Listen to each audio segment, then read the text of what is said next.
She had built a luxury hotel empire from the ground up, a monument to ambition and excellence. But the moment Maya Ellison stepped through the shimmering glass doors of her own flagship property, the Ellison Grand, they didn't recognize the CEO. They saw an unwelcome guest, someone who clearly did not belong. What unfolded in that soaring, marble-clad lobby was a crucible. It would either destroy the legacy she'd painstakingly crafted, or reveal a poisonous truth that powerful people had expertly concealed for years. Sometimes, the only way to expose the truth hiding in plain sight is to shed your identity and step into the shadows. There exists a singular, profound kind of silence that precedes an inevitable disaster. A chilling stillness before the thunder breaks. Maya Ellison was intimately familiar with this silence. It had been the soundtrack to every pivotal juncture in her life. The sleepless night before her college entrance exams. The electric morning she secured seed funding for her first hotel venture. The solemn day she signed the documents making her a global chief executive. And she felt it acutely now, standing across the wide, busy Chicago street from the Grand, watching the opulent golden light pour from its enormous revolving doors onto the cold sidewalk. Today, Maya was unrecognizable. The meticulously tailored Armani suit, the signature cluster of pearl earrings, the severe, sleek updo that had graced the cover of Forbes magazine just 3 months prior. All were gone. In their place, Maya wore a simple black cashmere sweater, well-worn jeans, and sensible ballet flats. Her naturally coily hair was pulled back into a hasty ponytail. She wore no makeup, and her only jewelry was a functional, plain watch. She noted with a biting, internal cynicism, exactly like herself, stripped bare of the elaborate, expensive armor that usually broadcasted her success to a world eager to categorize her. The initial complaints had been faint, almost dismissible. A subtle whisper relayed through an executive assistant, a vaguely worded email forwarded from customer service. Asterisk, I felt unsettled during check-in. Asterisk asterisk. The staff treated my family with a different sort of distance. Asterisk asterisk. Something is profoundly wrong at the Grand. Asterisk 4 weeks. Maya had attempted to investigate remotely, deploying digital surveys, reviewing operational policies, and holding lengthy Zoom calls with management. But the pristine, objective metrics on paper consistently contradicted the painful, repeated testimonies of her black and brown guests. Maya Ellison hadn't successfully navigated the brutally competitive world of luxury hospitality and built a $100 million empire by ignoring undeniable patterns. And so, here she was. She was about to enter her own crown jewel property as a deliberate stranger, poised to test whether the core values she had enshrined in every mission statement, every training manual, every hiring decision were actually alive and breathing, or merely hollow, elegant words printed on costly stationery. She remembered her grandmother, Evelyn, who had spent 4 decades working as a hotel maid, meticulously polishing the very floors she was never permitted to walk on as a guest. Baby, Evelyn used to say, her voice gravelly with experience, asterisk. You'll know you've really made it when you can walk through any door like you own the place, because in your heart, you already do. Asterisk Maya had erected these hotels partly for Evelyn, a defiant proof that the little black girl whose family cleaned rooms could grow up to command the entire edifice. But what was the true value of ownership if the doors still hesitated to open for everyone equally? Maya drew a long, steadying breath, adjusted the strap of her unremarkable canvas messenger bag, and stepped off the curb to cross the street. The Ellison Grand was, objectively, magnificent. She had personally overseen the design of every minute detail, pouring 3 years of her life into its perfection. The central atrium soared 3 stories high, its Italian marble floors gleaming like highly polished obsidian under the incandescent light of enormous crystal chandeliers. The walls were lined not with predictable European masters, but with bold, contemporary modern art commissioned from black artists. Unapologetic declarations of culture, defiance, and excellence. The air was scented with fresh lilies and the subtle, bespoke fragrance of the custom candle line she'd commissioned. Everything about the physical space was designed to deliver a single, explicit message. Asterisk, you are welcome here. You are valued here. You belong here. But the very instant Maya stepped through the heavy golden revolving doors, She felt it, the palpable systemic shift. A young white couple in expensive athleisure were strolled past her toward the elevators, laughing easily. The concierge, a tall, impeccably dressed man, smiled instantly and warmly, tipping his head in deference. "Good afternoon. Have a wonderful day." Then his eyes slid past them, landing directly on Maya. The smile didn't vanish entirely, but it retracted, becoming visibly thinner, cautious, and professional. His gaze lingered for a moment too long, assessing, cataloging, questioning. Maya felt the old, familiar tightness begin to wind in her chest, the sensation she had spent decades learning to breathe through.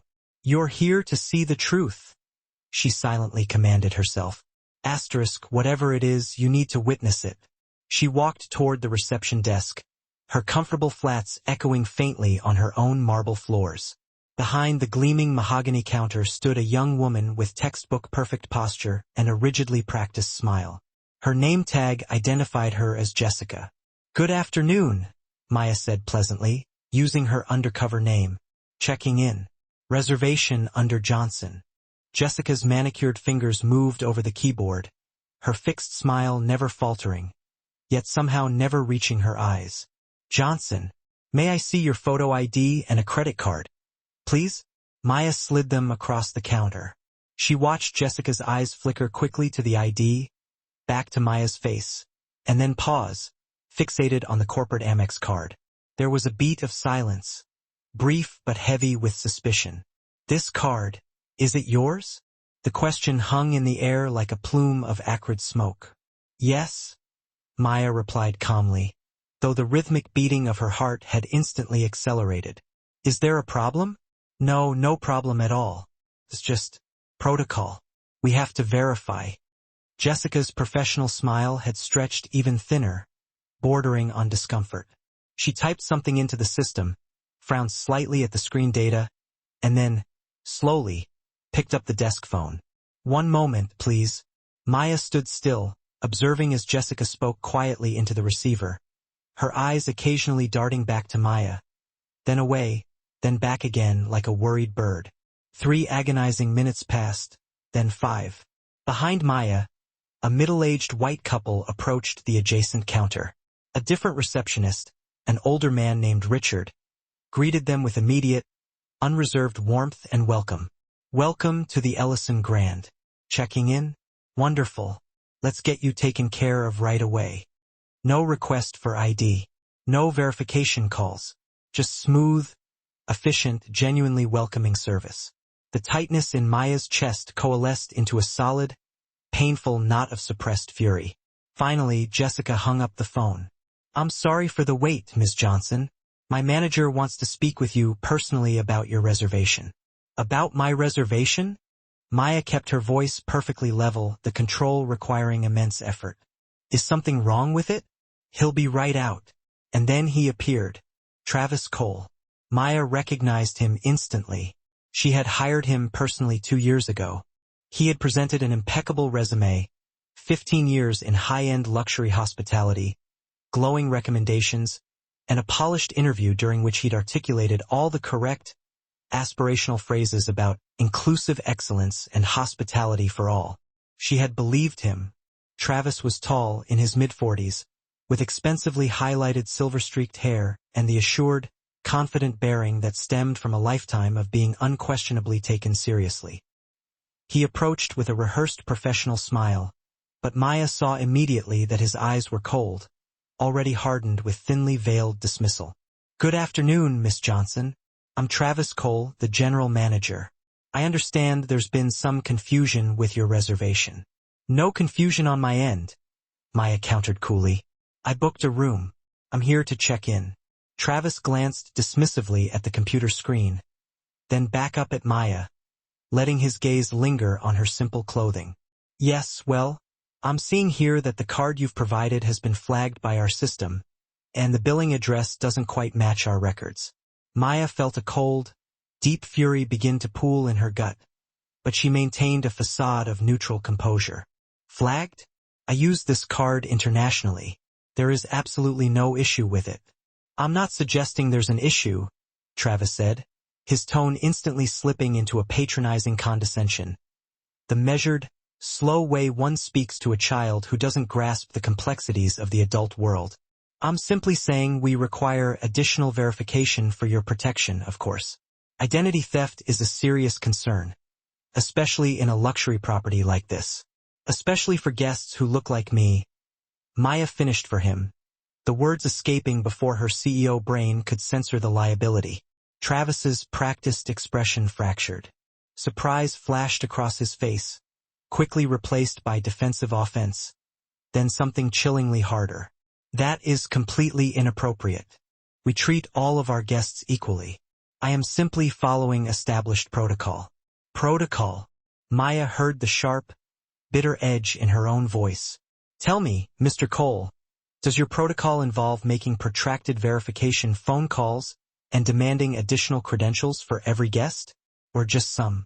A small, uneasy crowd had begun to gather near the reception area. Other guests paused their conversations, and staff members glanced over nervously. Maya was keenly aware of phones being covertly lifted, of this escalating moment being digitally captured. A small, rational part of her noted the severe corporate liability, but a deeper, exhausted part of her, the part that was tired of swallowing daily indignity for the sake of professional peace, pushed forward. Travis's professional mask was rapidly disintegrating. Ma'am, I do not appreciate your confrontational tone. If you are going to be difficult, Maya interrupted, her voice gaining strength. I am standing here with a valid reservation and a corporate credit card, being treated like a criminal. That's not being difficult, that's being... Travis's jaw tightened, cutting her off. Look, let me be entirely frank with you. This is a 5-star luxury establishment. Our rates start at $700 a night. Are you absolutely certain you can afford to stay here? Because we've had situations before where individuals book rooms they cannot actually pay for, and frankly, it causes immense problems for everyone involved. The entire lobby seemed to hold its collective breath. Maya stared at this man, the man she had personally hired, the man whose substantial salary she paid. This man, standing in a building emblazoned with her family name, was challenging her right to exist within it. I need to see your manager, Maya stated quietly. I am the manager. Then let me see the billing breakdown, Maya insisted. Show me exactly what flag has been placed on my card. Travis's expression darkened with undisguised contempt.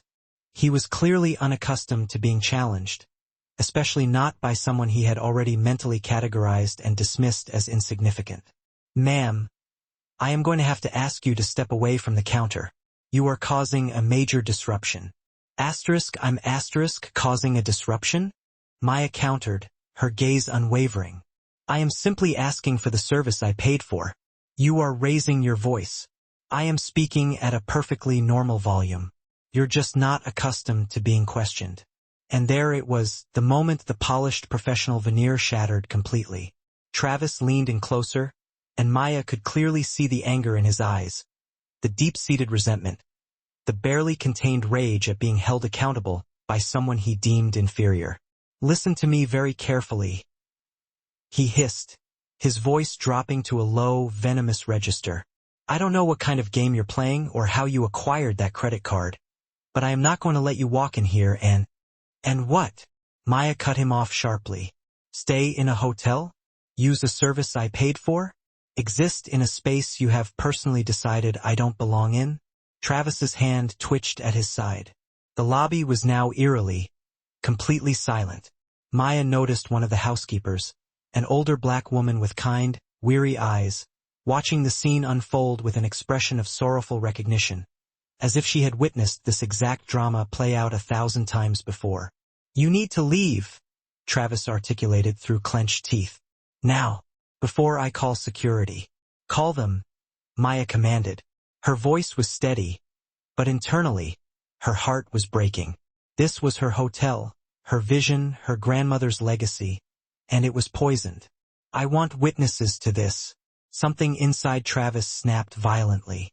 Perhaps it was her uncompromising defiance. Perhaps it was the audience.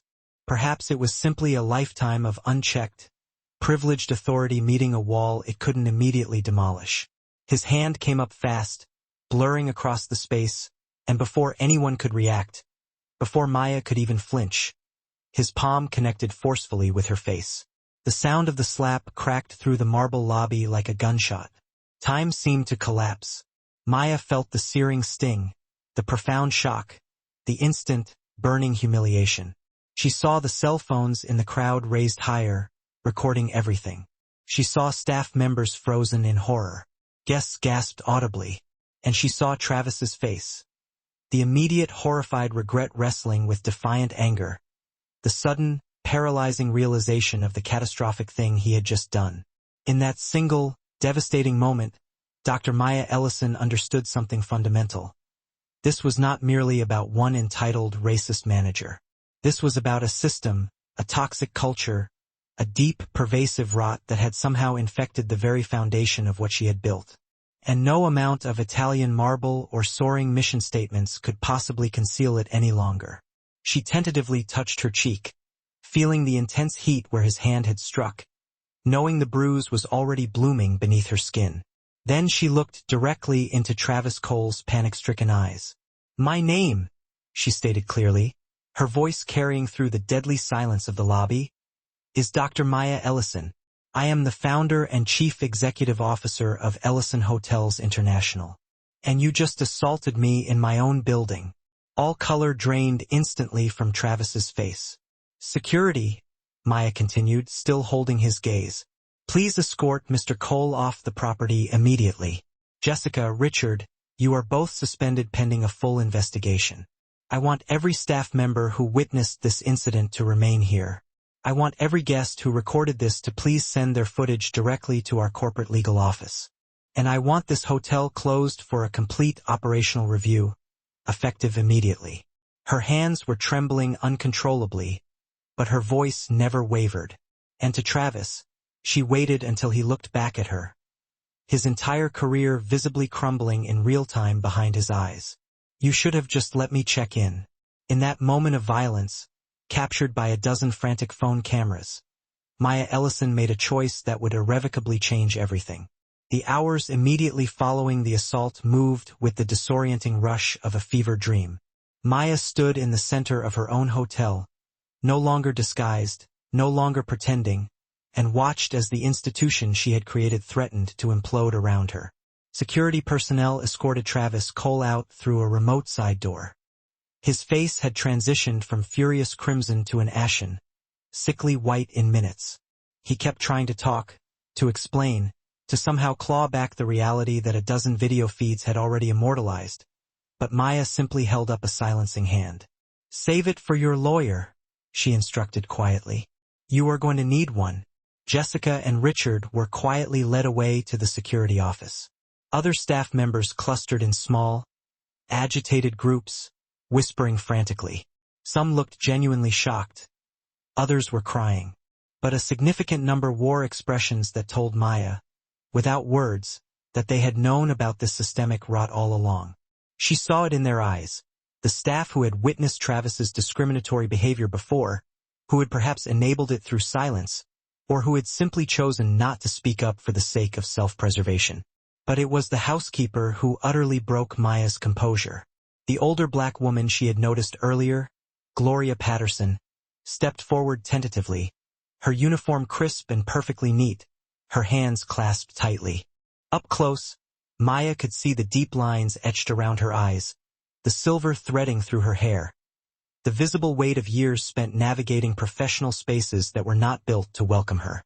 "Dr. Ellison," the woman said softly, "my name is Gloria Patterson. I've worked here since the grand opened 3 years ago." She paused, swallowing hard, gathering her resolve. "I am so sorry this happened to you, and I am sorry that we let it happen." Maya felt a sharp sting of tears behind her eyes, but she blinked them back, maintaining her strength. "You didn't let anything happen, Gloria. This is not on you."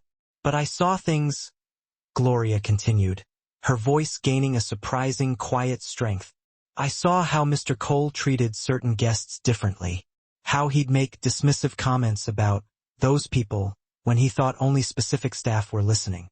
How he'd artificially assign rooms, move reservations, find bureaucratic reasons to turn away guests who didn't fit his narrow, white vision of luxury. She looked directly at Maya, her eyes blazing with hard-earned conviction. I documented it. I kept records. I didn't know what to do with them, but I kept them because I knew that someday, someone would need to see the truth. Maya stared at this woman, a stranger who had instantly become the most critical, unexpected ally she didn't know she needed. You documented it? Everything? Gloria nodded firmly. Emails, incident reports I filed that magically disappeared, my own personal dated notes. 23 years I've worked in high-end hotels. Dr. Ellison. I know the difference between one bad apple and a rotten tree, and I am tired of staying quiet. But staying quiet, Maya was about to learn, was precisely what the powerful expected her to do. The emergency board meeting was formally called for the following morning. Maya barely slept. She spent the night not in the hotel, but in her real apartment, the penthouse overlooking Lake Michigan, with her laptop open, aggressively pulling every piece of operational data she could access. Incident reports, guest complaints, staff turnover rates. The pattern was now visible, undeniable, and damning. The Grand had a staggering 68% turnover rate among its Black and Latino staff. Guest satisfaction scores among minorities were 15 points lower than among white guests. Complaints of racial discrimination had been filed with HR 7 times in the past year alone. 7 times. And she, the CEO, had never seen a single report. Her phone buzzed, vibrating on the glass tabletop. It was Alicia Chen, her best friend from law school, and now one of Chicago's top civil rights attorneys. I saw the video, Alicia stated without preamble. It's viral, Maya. Twitter, Instagram, TikTok. Millions of views already.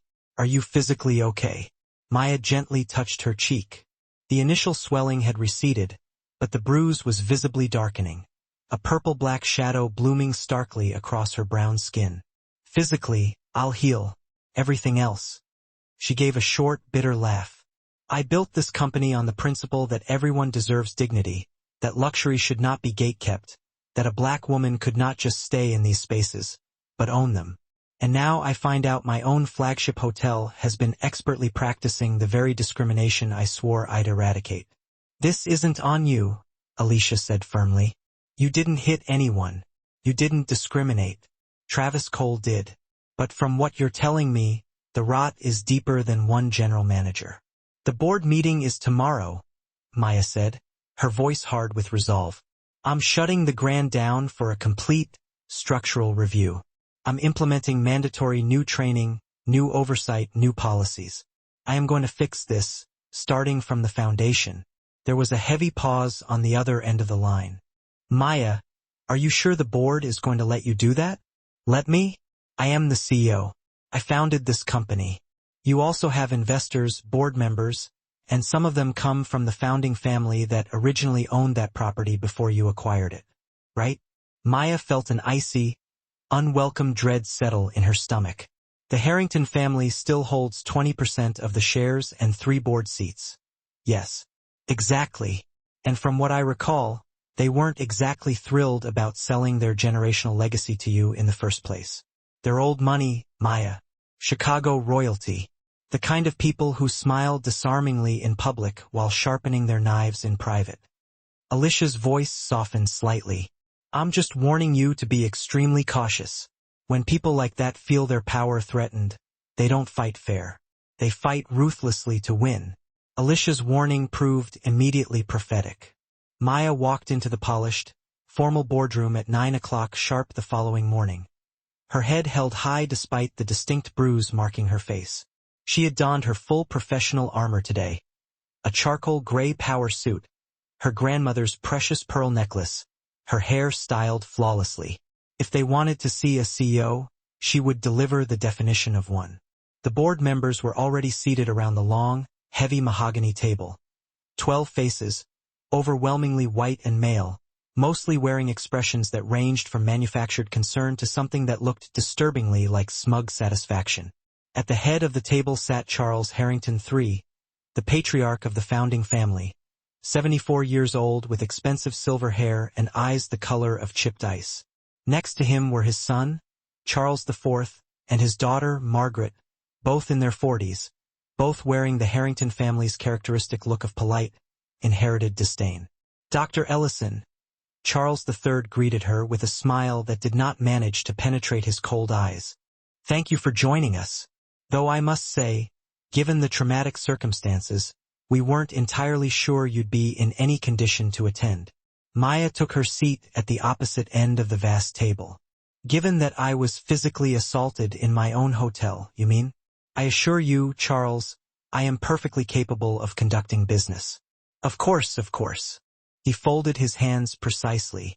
Which is why we need to immediately discuss this incident, and specifically the catastrophic fallout. The incident, Maya said carefully, laying out her facts like cold steel, was a hate crime. Travis Cole racially profiled me, escalated a situation that should never have occurred, and physically assaulted me. I filed a police report.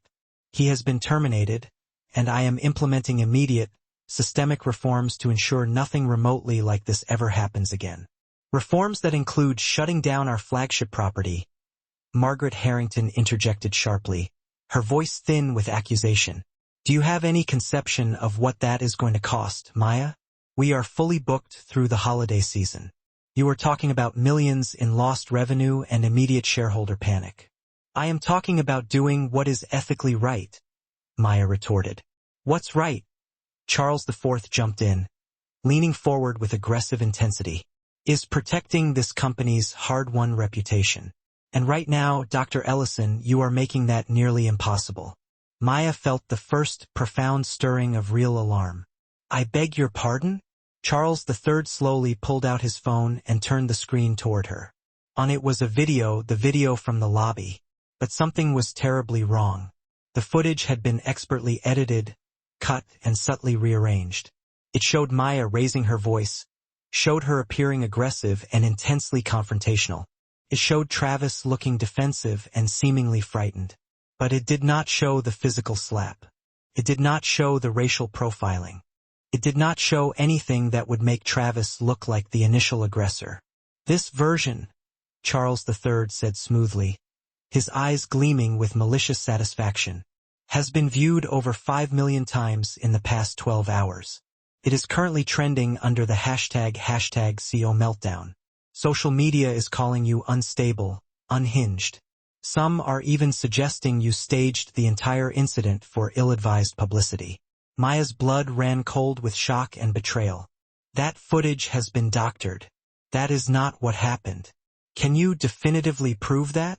Margaret asked, her eyebrows arching high. Because from where we are sitting, all we see is our chief executive officer having a very public breakdown that is threatening to destroy everything this company has built. Everything I built? Maya corrected, her voice dangerously hard. I took out the loans. I risked everything I had. I grew this company from one struggling property to 15. The Ellison name on those buildings is mine, not yours. Actually, Charles IV said, reaching beneath the table and pulling out a crisp legal document. According to the shareholder agreement, the board has the authority to remove a CEO if they are deemed a liability to the company's interests. And right now, Dr. Ellison, you are the biggest liability we have on our books. The polished mahogany table reflected the stunned silence that followed. Maya slowly surveyed the faces around the room, trying to process the sheer audacity of the maneuver. Some directors shifted uncomfortably in their seats, avoiding her gaze, clearly uncomfortable with the cold brutality of Charles III attack. But the Harringtons, Charles III, Charles IV, and Margaret, wore expressions of smug, undeniable triumph. You are trying to force me out, Maya stated, her voice slow and measured, barely concealing the seismic rage churning beneath. Over a video you absolutely know is fabricated. Over a situation where I was the victim of a violent assault. We are trying to protect our investment, Charles III countered smoothly, leaning back. His tone suggested he was discussing quarterly returns, not character assassination. Nothing personal, just business. Maya stood abruptly, the heavy executive chair screeching against the marble floor, a piercing sound that shattered the calculated composure of the room. "No," she declared, her voice rising, vibrating with righteous fury. "You do not get to do this. You do not get to twist the truth, manipulate the entire narrative, and push me out of the company I built from the ground up. I know exactly what this is truly about." She leveled her gaze at the founding family, forcing them to meet her eye. "You never truly wanted a black woman owning the Harrington Grand. You only sold it to me because you were desperate, because your family had effectively run the place into the ground over generations of mismanagement. You had no choice but to take my money. But you have been waiting, lurking in the shadows for any chance, any pretext to seize it back. And you think this fake controversy is your moment." Charles III's mask of corporate civility finally dissolved. His expression went dangerously cold, transforming into something primal and predatory. The entitled condescension of old money was now nakedly visible. "Careful, Dr. Ellison," he warned, his voice a low, hard rasp. "You are already treading on incredibly thin ice. Baseless accusations like that, aired in a formal board meeting, could easily be considered defamatory." "Truth isn't defamation," Maya shot back instantly. "Prove it is." He managed a thin, humorless smile. "In the meantime, we will be voting on your future leadership of this company at next week's full shareholder meeting. I strongly suggest you prepare accordingly." Maya walked out of that gleaming, oppressive boardroom and felt the physical reverberations of the blow. It was worse than the assault by Travis Cole. That attack had targeted her body. This blow was aimed squarely at everything she had painstakingly built, everything she had worked her entire life for, and the sacred promise she had made to her grandmother, Evelyn. She found her car in the cavernous, concrete parking garage and sat rigid for 20 minutes, her knuckles white as she gripped the steering wheel, fighting a fierce, desperate battle not to allow a single tear to fall.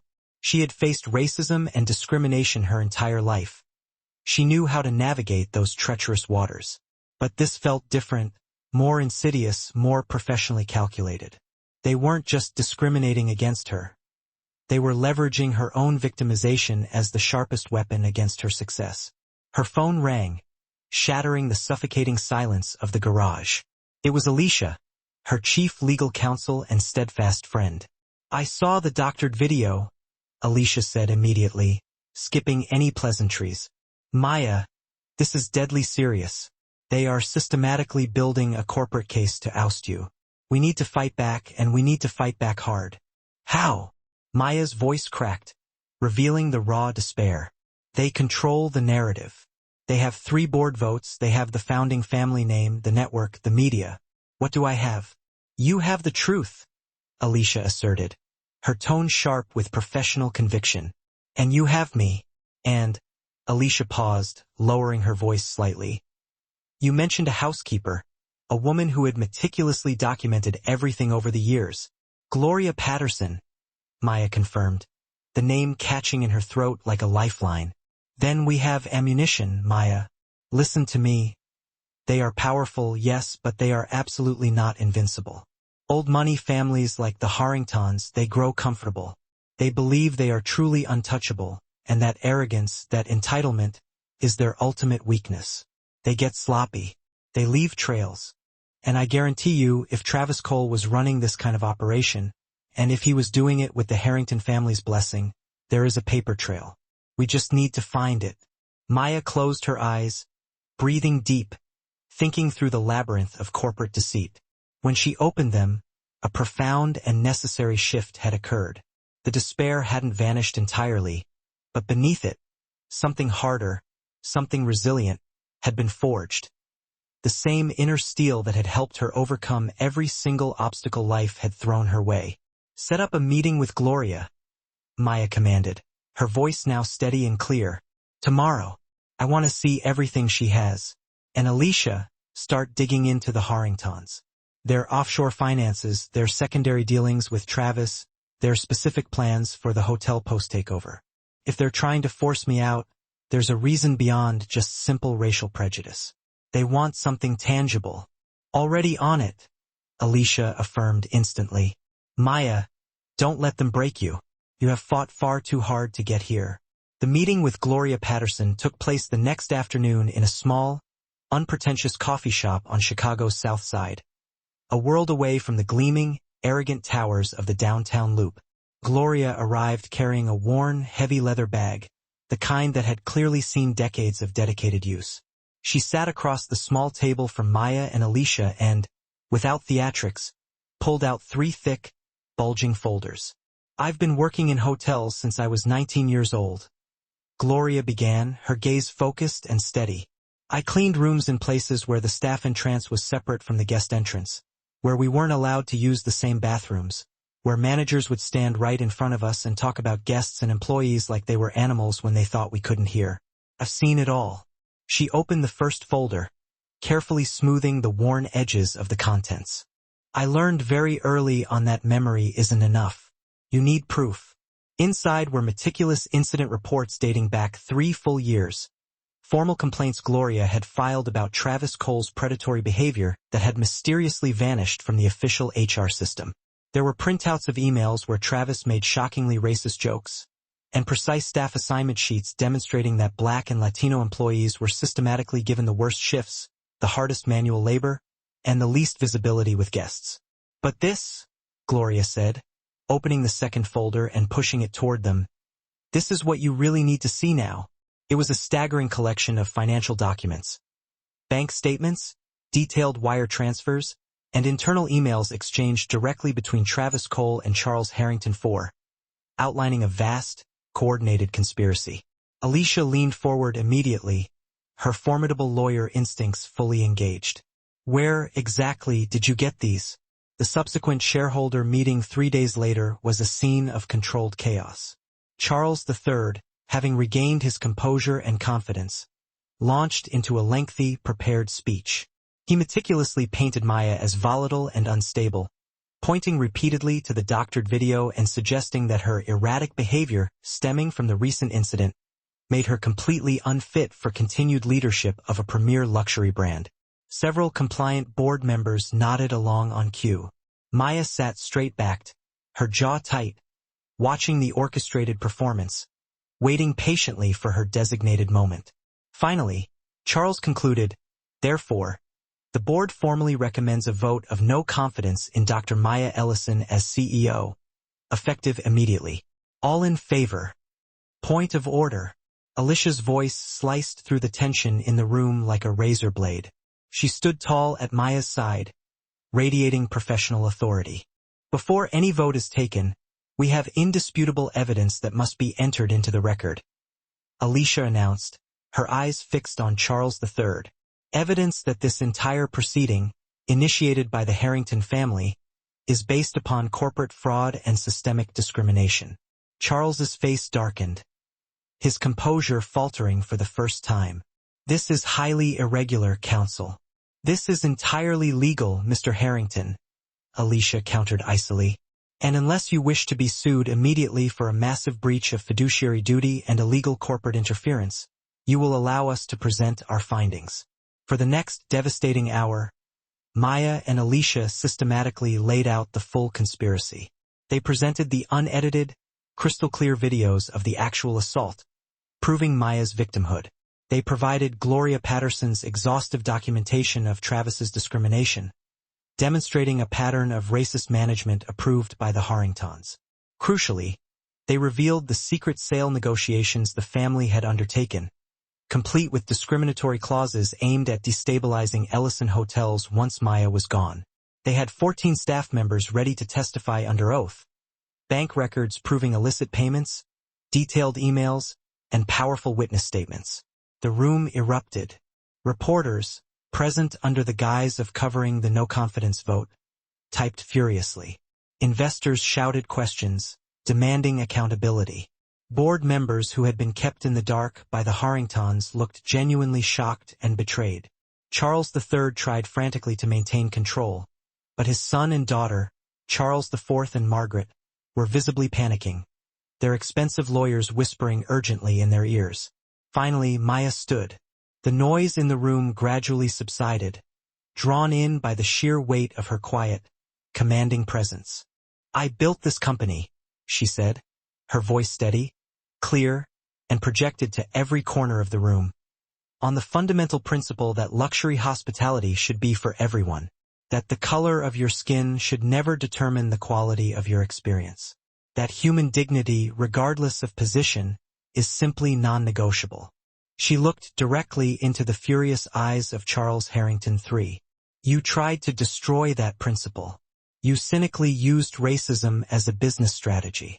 You weaponized discrimination for financial profit, and you believed you could easily get away with it because, historically, people like me aren't expected to fight back or win.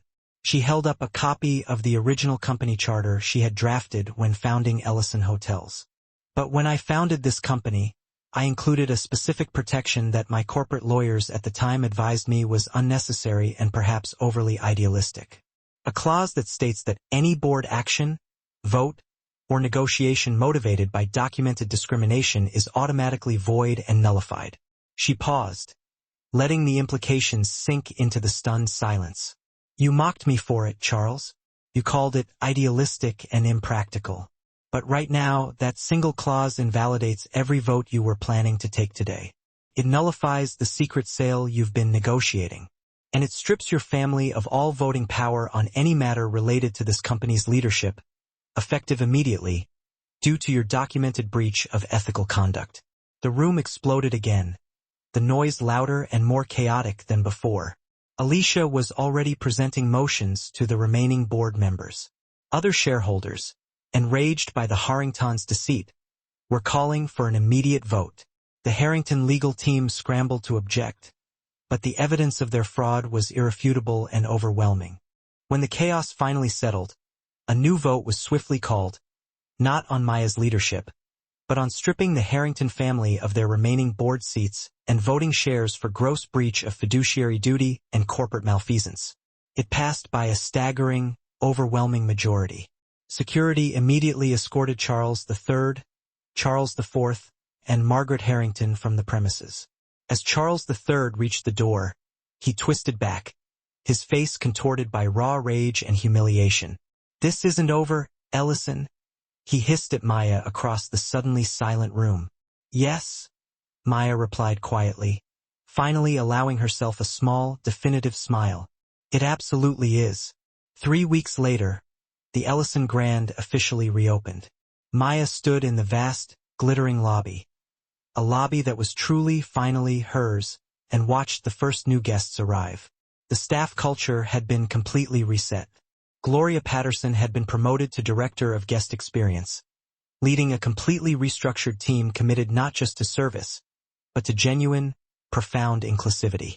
New, rigorous training programs were in place, anonymous reporting systems had been established, and every single staff member had been involved in designing the hotel's new, ethical culture. The marble still gleamed with classic luxury. The crystal chandeliers still sparkled with light. The modern art still made bold, uncompromising statements. But something fundamental had shifted in the atmosphere. The space felt different now, warmer, more honest, more true to the welcoming vision Maya had always fiercely held. A young black woman approached the reception desk, her daughter holding her hand. The little girl couldn't have been more than 7, her eyes wide as she took in the dizzying grandeur of the soaring ceilings and polished gold accents. The receptionist, a new hire named Marcus who had been personally vetted by Gloria for his integrity, smiled warmly. "Welcome to the Ellison Grand. Are you checking in?" "Yes," the woman said, and Maya, listening from a distance, heard the subtle hesitation in the mother's voice, the unconscious bracing for dismissal, delay, or judgment that comes from a lifetime of exclusion in spaces like this. But Marcus simply processed her information smoothly, efficiently, and with genuine, effortless warmth. "Perfect, Ms. Adams. We are so happy to have you and your daughter here. You are in room 2417. Beautiful lake view. Is there anything special we can do to make your stay more comfortable?" The woman's shoulders visibly relaxed. Her initial nervousness melted away, and her smile became real, radiating relief. "No, thank you. This is already perfect."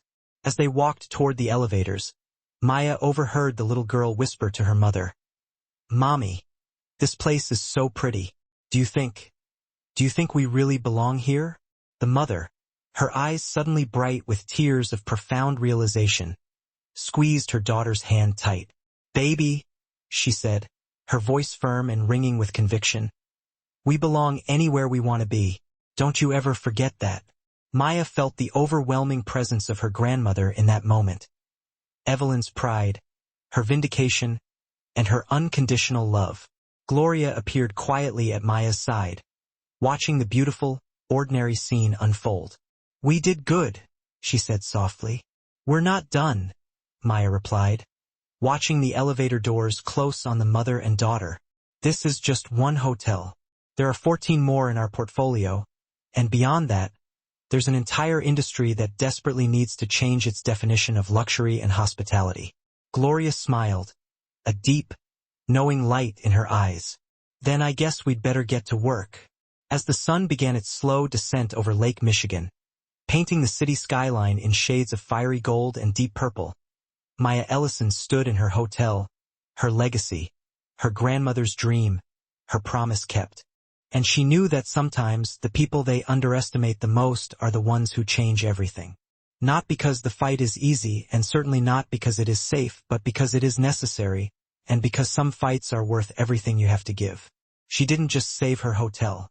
She didn't just expose the painful truth. She built something that would outlast all of them. A space where dignity wasn't negotiable, where belonging wasn't conditional, and where the next little girl with wide eyes and big dreams would walk through those golden doors and know, without question, that she was home.